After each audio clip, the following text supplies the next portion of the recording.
Hello friends, ધોરણ 10 વિજ્ઞાન અને ટેકનોલોજી જેમાં ચેપ્ટર નંબર 1 રાસાયણિક પ્રક્રિયાઓ અને સમીકરણો. તો મિત્રો, આપણે અભ્યાસ કરી રહ્યા હતા રાસાયણિક પ્રક્રિયાઓના પ્રકાર વિશે, જેમાં આપણે સંયોગીકરણની પ્રક્રિયા અને ત્યાર પછી વિઘટનની પ્રક્રિયા અને હવે ત્રીજી વિસ્થાપન પ્રક્રિયા વિશે આપણે અભ્યાસ કરવાનો છે. તો હવે આપણે અભ્યાસ કરશું વિસ્થાપન પ્રક્રિયાઓ વિશે.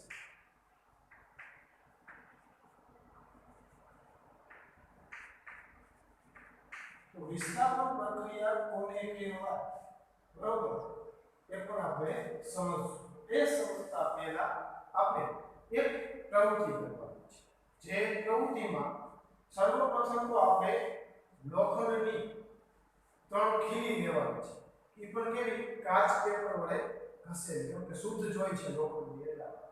તો કાચ પેપર વડે ઘસેલી 3 ખીલી લેવાની છે. તો આપણી જે રીત છે તો કે કાચ પેપર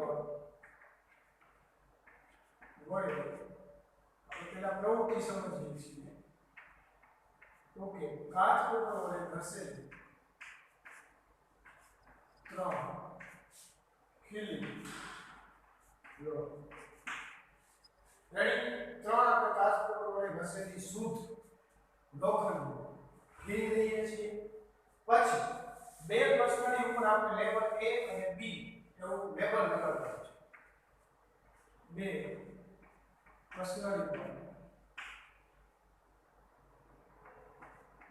A અને B લેબલ લગાવવાનું છે.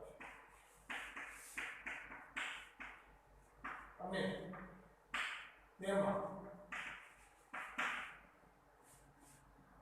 10 ml જેટલું કોપર સલ્ફેટ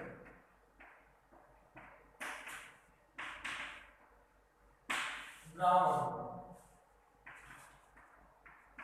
ચાલો શું કરવાનું છે? બે પ્રશ્નરી લેવાનું છે. બંને પ્રશ્નરીની અંદર તો કે બે પ્રશ્નરી લીટીમાંથી એકને A નામ આપી દો, બીજાને B નામનું લેબલ લગાવો.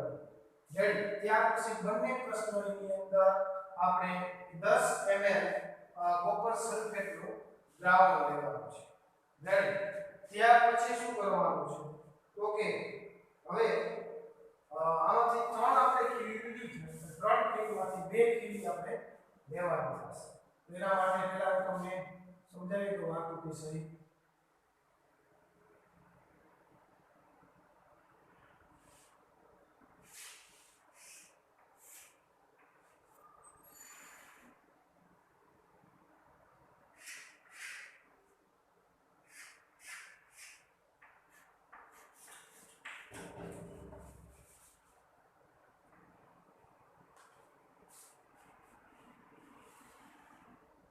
આપણે પેન લેવાનું છે. ઓકે,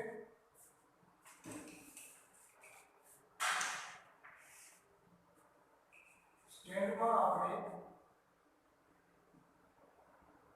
આ રીતે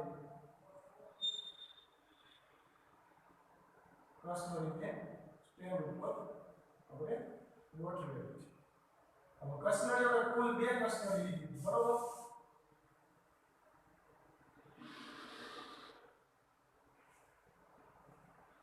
કસનરી A અને કસનરી B. આ B છે, આ કસનરી A છે. બંનેની અંદર આપણે શું લીધું?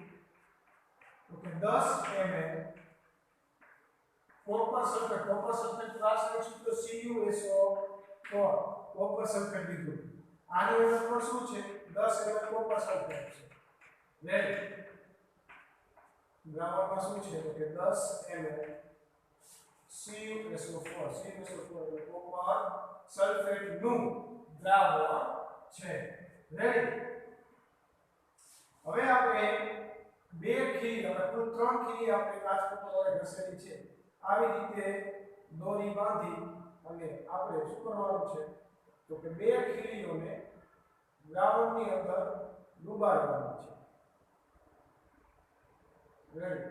આવી રીતે દોરી વડે ખીલીઓ છે ને બાંધેલી છે.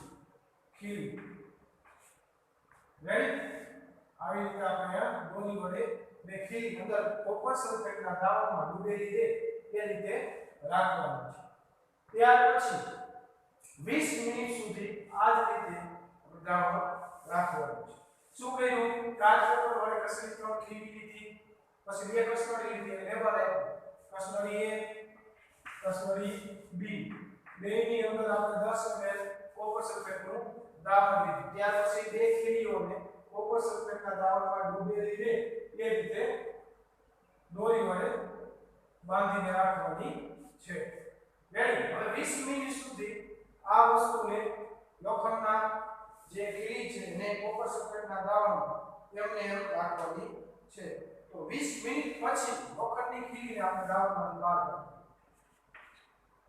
તો કે 20 મિનિટ પછી લોખંડની ખીલીને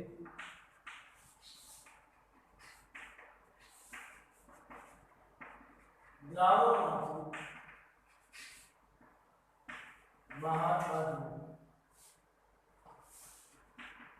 જો 3 ખીલી લીધી હજી આપણી પાસે એક ખીલી છે હમણાં રેડી આપણી પાસે એક ખીલી હમણાં બહાર છે પ્રમાણ થોડું મોડું બને હવે 20 મિનિટ પછી આપણે આ ખીલીને બહાર કાઢશું તો જે આપણે ખીલી બહાર કાઢી છે એ ખીલીના રંગમાં આપણે થોડો ઘણો ફેરફાર જોવા મળશે આ પહેલાની ખીલી છે હવે જે ખીલી છે એ આપણે કોપર સલ્ફેટના દ્રાવણમાંથી બહાર કાઢેલી ખીલી તો બીજી જે ખીલી છે કોપર સલ્ફેટના દ્રાવણમાંથી બહાર કાઢેલી ખીલી તો એ ખીલીના રંગમાં આપણે થોડો ફેરફાર જોવા મળશે રેડી શું જોવા મળશે ખીલીના રંગમાં થોડો ફેરફાર જોવા મળશે અને ખીલી ઉપર કંઈક પદાર્થ છે આપણને ચોટેલો જોવા મળશે તો આપણે જોશું તો કે દ્રાવણમાંથી બહાર કાઢેલી ખીલી છે એના ઉપર કથ્થઈ રંગની જોવા મળે છે ખીલીનો રંગ બદલાઈ ગયો છે તો કે ખીલી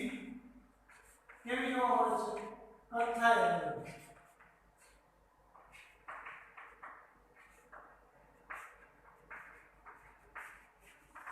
દ્રાવણમાંથી બહાર કાઢેલી ખીલી અને પહેલા જે 3 ખીલી લીધી તેમાંની એક ખીલી બેના રંગમાં આપણે ફેરફાર જોવા મળે છે આથી આપણે અવલોકનમાં કહીએ તો આપણું અવલોકન શું થશે તો કે ખીલી કથ્થઈ રંગની બને છે ખીલી કથ્થઈ રંગની બને છે હવે તો કે આપણે કોપર સલ્ફેટનું જો બે કસનળી લીધી બે કસનળીમાં સરખું દ્રાવણ તો હવે આપણે કોપર સલ્ફેટના દ્રાવણનો રંગની વાત કરી બરાબર તો પહેલા આપણે જે કસનળી એની અંદર જે દ્રાવણ હતું એ અને હવે જે આપણે કસનળી B છે એ કસનળી B બહાર કાઢીને આપણે જોઈએ બરાબર તો બે કસનળીમાં દ્રાવણનો રંગ છે આપણને અલગ અલગ જોવા મળશે રેડી તો હવે જે કસનળી B હતી આ રહી B કસનળી હતી એના રંગ છે એ રંગ આપણે થોડો અલગ જોવા મળે છે હવે કેવો થઈ ગયો છે તો કે આછો લીલો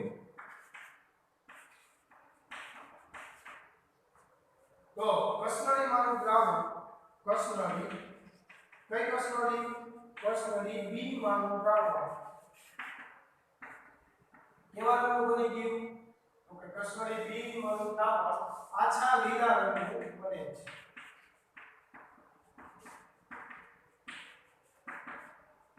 તો મિત્રો આપણે રાસાયણિક પ્રક્રિયા દરમિયાન કેવા ફેરફાર જોવા મળે આવી ચર્ચા કરી ગયા એમાં એક રંગનો ફેરફાર આવતો રંગમાં પરિવર્તન તો જો કોપર સલ્ફેટનો રંગ છે આ ચેન્જ થઈ જાય છે એટલે કે કોપર સલ્ફેટનો રંગ છે એમાં ફેરફાર આવે છે રેડી તો આ રાસાયણિક પ્રક્રિયા થઈ હોય તમને ફાઇનલી ખબર પડી ગઈ તો હવે આ કઈ રાસાયણિક પ્રક્રિયા થઈ છે એનું રાસાયણિક સમીકરણ લખવું તો આપણે કઈ રીતે શું તો કે કોપર સલ્ફેટના દ્રાવણ સાથે લોખંડની ખીલી લીધી એટલે લોખંડ એટલે Fe તો કોપર સલ્ફેટના દ્રાવણ સાથે Fe ની પ્રક્રિયા કરી એવું થયું ને લોખંડની ખીલી લોખંડ એટલે તો આયર્ન એટલે Fe અને Fe ની પ્રક્રિયા આપણે કોની સાથે કરી કહેવાય કોપર સલ્ફેટ સાથે તો હવે હું આની પ્રક્રિયા લખું ઓકે Fe આપણે શું કર્યું લોખંડની ખીલીને કોપર સલ્ફેટના દ્રાવણમાં ભેળવી ઓકે CuSO4 રેડી હવે વસ્તુ કેવી થાય છે તો આપણે અહીંયા જોશું ને તો આપણે સમજી છીએ વિસ્થાપન પ્રક્રિયા આપણે ડાયરેક્ટ કહીએ હવે થાશે કેવું તો કે અહીંયા આપણે બે તત્વો જોવા પડશે એક કોપર છે બીજું આયર્ન છે એટલે એક ધાતુ છે એ અલગ છે અને એક ધાતુનું દ્રાવણ છે જોયું ધાતુ કુલ બે છે આયર્ન અને કોપર પણ એક ધાતુ એમ નામ છે શુદ્ધ છે અને જ્યારે બીજી ધાતુ છે એ દ્રાવણ સ્વરૂપે છે તો આવું બને તો ત્યારે વધારે સક્રિય જે ધાતુ હોય તો આપણે જોવાનું બે ધાતુમાંની એક કોપર છે અને બીજી આયર્ન છે તો આ બેમાંથી વધારે સક્રિય ધાતુ કઈ તો વધારે સક્રિય ધાતુ એકલી છે કોપર કરતા વધારે સક્રિય ધાતુ લોખંડ છે એકલી છે તેથી વધુ સક્રિય ધાતુ ખાસ સમજો વધારે સક્રિય ધાતુ ઓછી સક્રિય ધાતુ તો વધુ સક્રિય એટલે એકલી તો અહીં એકલી શું કરે કોપરનું વિસ્થાપન કરે વિસ્થાપન કરવું એટલે કે દૂર કરવું એક ધાતુ બીજી ધાતુને તેના જ સક્રિય દ્રાવણમાંથી દૂર કરે તો અહીં કોપર ધાતુ છે ઓછી સક્રિય છે અને એનું જડીય દ્રાવણ છે રેડી વધારે સક્રિય ઓછા સક્રિયનું વિસ્થાપન કરે એનો મતલબ કે અહીં આપણે જોશું તો કોપર દ્વારા આયર્ન દ્વારા કોપરનું વિસ્થાપન થશે રેડી તો રાસાયણિક સમીકરણ તમને લખાવો તો કે આયર્નની આપણે કોપર સલ્ફેટ સાથે પ્રક્રિયા કરી તો બંને વચ્ચે પ્રક્રિયા થતા અહીં એક શું કરે છે તો કે એપી દ્વારા કોપરનું વિસ્થાપન થાય અહીંથી કોપર છે શું થઈ ગઈ છે છૂટો પડી જશે તો જો આ એપી આવી જશે કોપરની જગ્યાએ અને કોપર છે અહીંયાથી છૂટું થઈ જશે તો બનશે શું એપી અહીં આવી જાય તો FeSO4 શું બની જાય FeSO4 બાકી શું બચ્યું અહીંયાથી કોપર છૂટું પડી ગયું એ કોપર સમજાણી તમને રાસાયણિક પ્રક્રિયા તો અહીંયા જો વિસ્થાપનની ક્રિયા થઈ અહીં આ એપી દ્વારા કોપરનું વિસ્થાપન થયું કોપરની જગ્યાએ એપી આવી જાય અને કોપર છે એ છૂટું પડી જાય તો કોપરની જગ્યાએ એપી આવી ગયું અને કોપર છે એ છૂટું પડી ગયું તો આ પ્રક્રિયાને કહેવાય વિસ્થાપન પ્રક્રિયા તો અહીં લોખંડની ખીલી અને કોપર સલ્ફેટ વચ્ચે કઈ પ્રક્રિયા થઈ વિસ્થાપનની પ્રક્રિયા થાય છે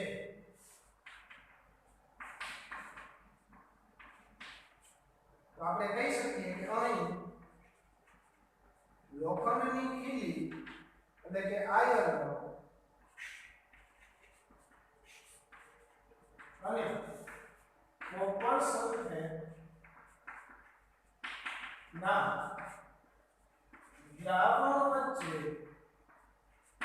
વિસ્થાપનની ક્રિયા થાય છે કઈ ક્રિયા થાય છે તો કે વિસ્થાપનની ક્રિયા થાય છે વિસ્થાપનની ક્રિયા એટલે શું તો કે વધારે સક્રિય ધાતુ દ્વારા ઓછી સક્રિય ધાતુનું તેના જલીય દ્રાવણમાંથી વિસ્થાપન કરે વિસ્થાપન કરવું એટલે દૂર કરે તો હવે તમને આ વસ્તુ સમજાણી કે વિસ્થાપન પ્રક્રિયા કોને કહેવાય રેડી તો અહીં આપણે લોખંડને કોપર સલ્ફેટ સાથેની પ્રક્રિયા જોઈ અને એના ઉપરથી આપણે સમજ્યા વિસ્થાપન પ્રક્રિયા કોને કહેવાય હવે આપણે એની વ્યાખ્યા સહિતના અમુક ઉદાહરણો જોઈએ તો હવે આપણે સમજીશું વિસ્થાપન પ્રક્રિયા વિશે ઓકે જેની સમજૂતી આપણે પ્રવૃત્તિ ઉપરથી મેળવી તો હવે આપણે વિસ્થાપન પ્રક્રિયાની વ્યાખ્યા જોઈએ અને યાદ રાખીએ તો કે વિસ્થાપન પ્રક્રિયા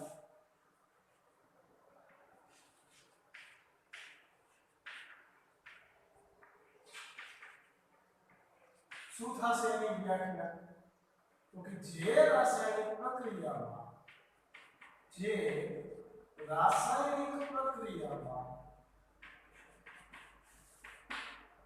વધુ ક્રિયાશીલ તત્વો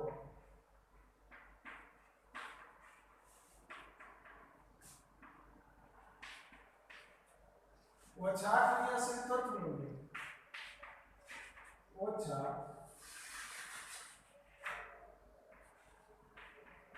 ક્રિયાશીલ તત્વો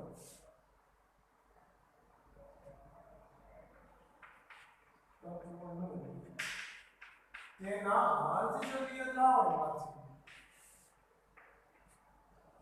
ક્રિયાશીલ તત્વોને તેના જ જલીય દ્રાવણમાંથી દૂર કરે છે. તો કે જે રાસાયણિક પ્રક્રિયામાં વધારે ક્રિયાશીલ તત્વ ઓછા ક્રિયાશીલ તત્વોને તેના જ જલીય દ્રાવણમાંથી દૂર કરે છે, આવી રાસાયણિક પ્રક્રિયાને વિસ્થાપન પ્રક્રિયા કહે છે. તો તેને વિસ્થાપન પ્રક્રિયા કહે છે.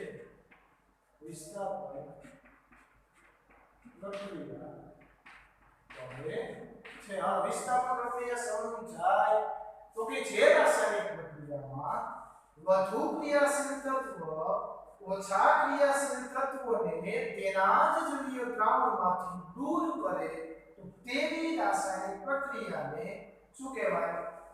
વિસ્થાપન પ્રક્રિયા કહે છે. તો આના માટે પેલા વસ્તુ આપણે શું કરવી જોઈએ? તો કે વધારે ક્રિયાશીલ તત્વો કોણ અને ઓછું ક્રિયાશીલ તત્વો કયું? બરાબર, વધારે ક્રિયાશીલ તત્વો કયું છે અને ઓછું ક્રિયાશીલ તત્વો કયું છે? પહેલા આપણે એ વસ્તુની ખબર પડવી જોઈએ. તો હવે પહેલા આપણે સક્રિયતા ક્રમ સમજીએ. સક્રિયતા ક્રમમાં કયું તત્વ કોના કરતા વધારે સક્રિય છે, કયું તત્વ સક્રિય છે, કયું નિષ્ક્રિય છે.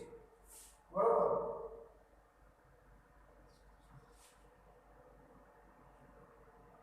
તો એના માટે લખાવો લખી નાખજો.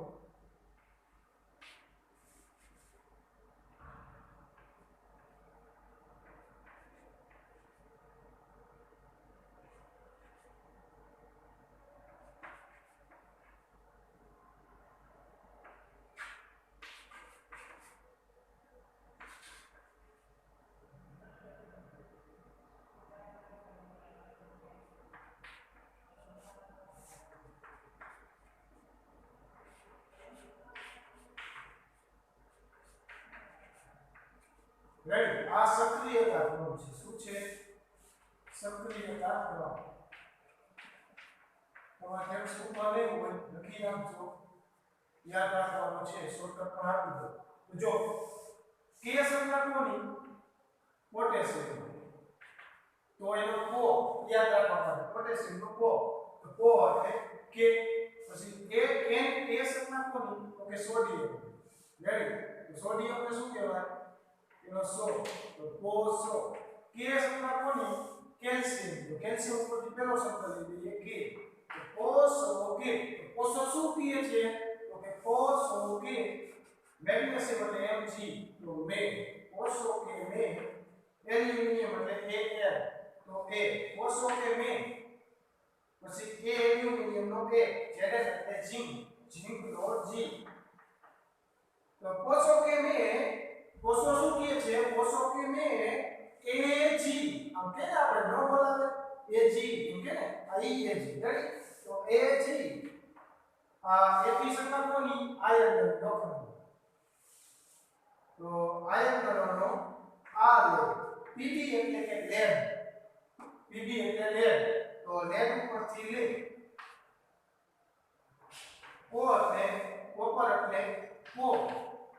હવે Ag એટલે શું થાય? ચાંદી. બરોબર. અને Au એટલે સોનું. તો આ યાદ રાખજો, ચાંદી સોનું. સંજ્ઞા યાદ રાખજો, ચાંદી ને સિલ્વર. Ag અને Au એટલે સોનું. તો આ સક્રિયતા ક્રમ છે. તમે જેમ જેમ ઉપરથી નીચેની તરફ જાઓ, જેમ જેમ ઉપરથી નીચેની તરફ જાઓ આમ સક્રિયતા ઘટતી જાય. ઉપરથી જેમ જેમ નીચેની તરફ જઈ આપણે જો એટલે મેં એરો કઈ રીતે દર્શાવ્યું નીચેની તરફ. તો જેમ જેમ ઉપરથી નીચે જઈએ તેમ સક્રિયતા ઘટતી જાય.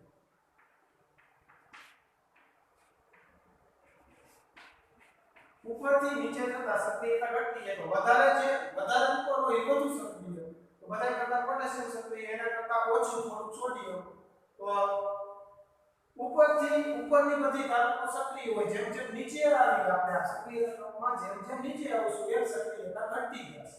તો આ સક્રિયતા જે ક્રમ છે એ મિત્રો આપણે યાદ રાખવાનો છે. તો આ સક્રિયતા ક્રમ લખી નાખજો. બરાબર, સ્ક્રીનશોટ પાડી અને આ સક્રિયતા ક્રમ લખી નાખજો. ખૂબ જ આઈએમપી છે. ત્યાર પછી આનો ઉપયોગ, આ સક્રિયતા ક્રમનો ઉપયોગ પાછો આપણે ત્રીજા ચેપ્ટરમાં કરવાનો છે. રેડી? એના માટે આ સક્રિયતા ક્રમ યાદ રાખી લેવાનો છે. કે સંજ્ઞાકોની પોટેશિયમ લીધો, પોટેશિયમ ઉપરથી ઓ લીધો છે. કે આખા નામ લખી દો. એના કરતા શોર્ટકટ સારું. કે એટલે પોટેશિયમ, N એટલે સોડિયમ, એટલે સો પેલો અક્ષર લીધો નામ. કે એટલે કેલ્શિયમ નો કે, Mg એટલે મેગ્નેશિયમ નો મે, A એટલે એલ્યુમિનિયમ નો A, Z એટલે ઝિંક નો G, આયર્ન નો આ, Pb નો લેડ નો લે, કોપર નો કો, સિલ્વર નો Ag એટલે ડાયરેક્ટ સાદું નામ યાદ રાખજો. બરોબર? Ag એટલે ચાંદી, A એટલે શોર્ટકટ શું થાય? કોષો કે, કોષો શું કહે છે? કોષો કે મે, કોષો કે મે, Ag, કોષો એવું કહે છે, કોકને કહે છે, કોષો હોય કોકને વાત કરે છે. કોષો કે મે Ag, એટલે સામે વાળો બોલ આવે Ag. રેડી? આ રીતે યાદ રાખવાનું. કોષો કે મે Ag, કોષો કે મે Ag, આ લે Ag, પછી શું કહે? આ લે. તો ઓલા સામે વાળા શું કહે? કો, શું કયો છો? તો કે કો, તો કે ચાંદી સોનું. એટલે ઓલો કોષો શું કહે છે? તો કે કોષો કે મે Ag, એટલે ઓલા બોલાય કોષો કે મે Ag, આ લે. તો ઓલો શું કહે સામે વાળો? તો કે કો, પછી ચાંદી સોનું. રેડી? કોષો કે મે, કોષો કે, આ યાદ રાખવાના ત્રણ ભેગા. કોષો કે મે, અથવા ચાર ભેગા રાખવાના. કોષો કે મે, અથવા બે નંબર અલગથી યાદ રાખવું કોઈ ચાલે. કોષો કે છે, બરોબર? આ ત્રણ યાદ ભેગા રાખવાના. કોષો કે મે Ag, પછી કે આ લે, અથવા તો આ અલગ રાખવું કોઈ ચાલે. કોષો કે મે Ag, આ લે કો, આ લે, પછી કો અલગથી એટલો યાદ રાખવાનો. ચાંદી સોનું. આવી રીતે સક્રિયતા ક્રમ યાદ રાખવાનો છે. તો ઉપરનું તત્વ વધારે સક્રિય, એના કરતા નીચેનું ઓછું, એના કરતા નીચેનું ઓછું. તો આમ જેમ જેમ તમે ઉપરથી નીચે આવો તેમ સક્રિયતા એની ઘટતી જાય. હવે તમને ખબર પડે કયું તત્વ વધુ સક્રિય, કયું તત્વ ઓછું સક્રિય. રેડી? હવે તમને વિસ્થાપન પ્રક્રિયા સમજી જાય. તો વિસ્થાપન પ્રક્રિયાની વ્યાખ્યા શું છે?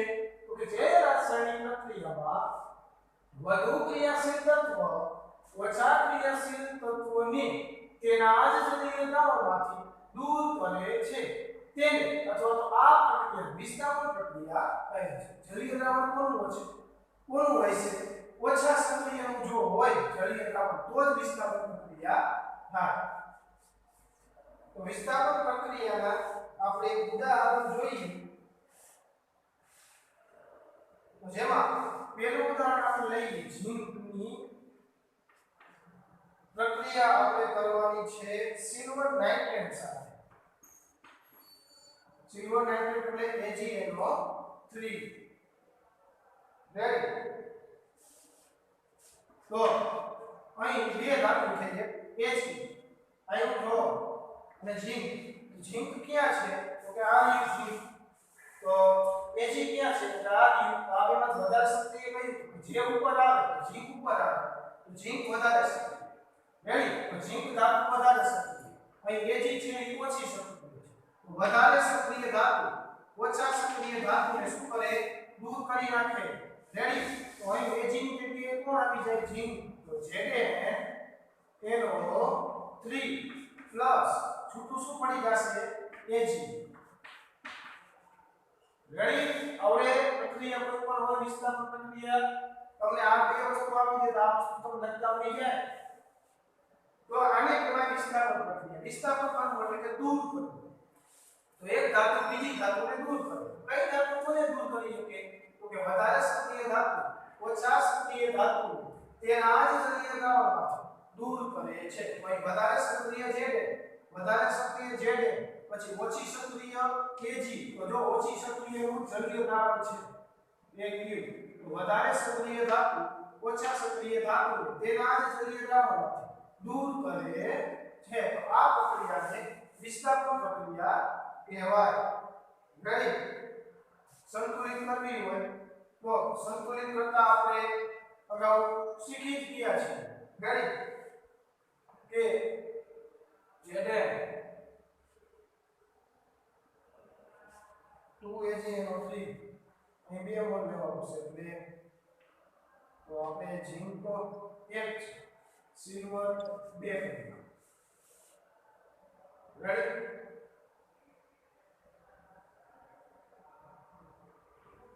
તો અહીં NO3 5 આવી જાય NO3 કેમ કે ઝીંક અને સંયોજકતા +2 છે NO3 ની -1 છે કેટલા. ત્યાર પછી બીજી પ્રક્રિયા આપણે જોઈ ગયા છીએ એ જ પ્રક્રિયા ફરીથી જોઈએ કે Fe લોખંડની કોપર સલ્ફેટ સાથે પ્રક્રિયા. તો કોપર અને Fe માંથી વધારે સક્રિય કઈ?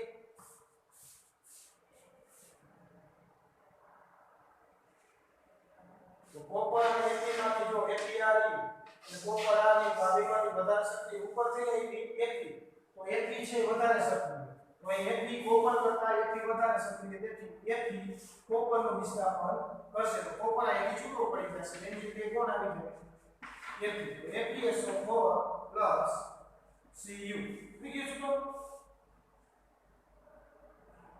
ત્યાર પછી ત્રીજી રાસાયણિક પ્રક્રિયા આપણે જોઈએ તો ઝીંકની આપણે કોપર સલ્ફેટ સાથે પ્રક્રિયા કરીએ. ઝીંકની કોપર સલ્ફેટ સાથે પ્રક્રિયા કરીએ તો ઝીંક અને કોપરમાંથી વધારે સક્રિય કોણ? તો કે કોપર આ અને ઝીંક ક્યાં છે? આ અને તો આ બેમાંથી ઉપર કોણ આવી? ઝીંક વધારે સક્રિય છે તો વધારે સક્રિય ધાતુ ઓછા સક્રિય ધાતુ તેના જલીય દ્રાવણમાંથી વિસ્થાપન કરશે તો કોપરની જગ્યાએ Zn આવી જશે તો બનશે ZnSO4 પ્લસ કોપર અહીંથી છૂટું પડી જાય Cu બાય બાય. રેડી? ત્યાર પછી આપણે લેડની પ્રક્રિયા લેડ એટલે Pb લેડની પ્રક્રિયા કોપર ક્લોરાઇડ સાથે કરવાની. કોપર ક્લોરાઇડ એટલે CuCl2 કોપર અને લેડમાંથી વધારે સક્રિય કોણ? તો કે કોપર આવે કોપરની ઉપર જ લેડ છે તો લેડ વધારે સક્રિય તો Pb દ્વારા કોપરનું વિસ્થાપન થાય તો અહીં બની જશે PbCl2 પ્લસ છૂટું પડશે કોપર. સમજાય બધી રાસાયણિક પ્રક્રિયા. તો અહીં આપણે જોયું તો કે લોખંડ છે એ વધારે સક્રિય છે. આમાં લોખંડ વધારે સક્રિય Ag કરતા Zn કોપર કરતા Zn કોપર કરતા Pb તો આ વધારે સક્રિય ધાતુ ઓછી સક્રિય ધાતુનું વિસ્થાપન કરે. તો અહીં Zn એટલે Pb અહીં Zn Fe Pb એ જો અહીંયા Fe Zn Pb ત્રણ ધાતુ કેવી કોપર કરતા વધુ સક્રિય છે એ કોપર કરતા વધુ સક્રિય છે તો આથી આપણે કહી શકીએ કે વધારે સક્રિય ધાતુ ઓછી સક્રિય ધાતુ તેના જ જલીય દ્રાવણમાંથી વિસ્થાપન કરે છે અથવા દૂર કરે છે. આવી રાસાયણિક પ્રક્રિયાઓને વિસ્થાપન પ્રક્રિયા કહે છે. વેરી કમ્પ્લીટ સમજાઈ ગયું? તો અહીં આજનો આપણો લેક્ચર પૂર્ણ કરીએ છીએ. જે હોમવર્ક આપવામાં આવે PDF એ રફ નોટ અને બાકીનો બંનેમાં લખવાની છે. Thank you.